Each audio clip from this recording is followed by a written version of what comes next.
सोमवार को जब वित्त मंत्री निर्मला सीतारमण ने नेशनल मॉनेटाइजेशन पाइपलाइन कार्यक्रम की शुरुआत की तो सबसे ज्यादा चर्चा 6 लाख करोड़ की उस रकम की हुई जिसे सरकार इस योजना के जरिए हासिल करने वाली है।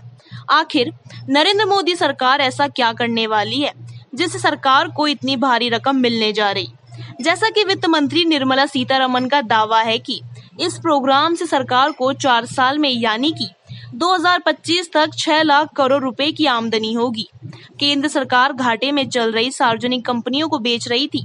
ये जानकारी शायद आपको तो पहले से ही होगी, लेकिन सरकार अब अपनी कमाई के लिए बुनियादी क्षेत्र की परियोजनाएं जैसे रेल, सड़क, एयरपोर्ट, गैस पाइपलाइन, स्टेडियम, बिजली गोदाम को निजी क्षेत्रों के बड़े खिलाड़ियों को कुछ समय के लिए देगी और उसके बदले उनसे मोटा किराया वसूल करेगी। आम बोलचाल की भाषा में हम कह सकते हैं कि इन बड़े प्रोजेक्ट को सरकार किराए पर चढ़ाएगी। वहीं केंद्र सरकार के अनुसार इस पूरी प्रक्रिया में इन प्रोजेक्ट का स्वामित्व निजी कंपनियों को हस्तांतरित नहीं होगा। कुछ सालों के बाद इन प्रोजेक्ट के संचालन की जिम्मेदारी केंद्र सरकार फिर अपने हाथों में ले लेगी।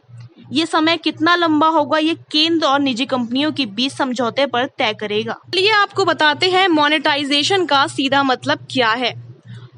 मौद्रीकरण यानी कि पैसा कमाना और पैसा बनाना, यानी कि सरकार बड़ी परियोजनाओं का खर्च निकालने के लिए सरकारी संपत्तियों से पैसा कमाएगी। अब सवाल उठता है कि सरकार कैसे पैसा कमाएगी, किन सरकारी संपत्तियों से पैसा कमाएगी। नेशनल मॉनेटाइजेशन पाइपलाइन के तहत 8 मंत्रालयों की संपत्ति निजी कंपनियों के साथ साझा की जा सकेगी या फिर किराए पर दी जा सकेगी।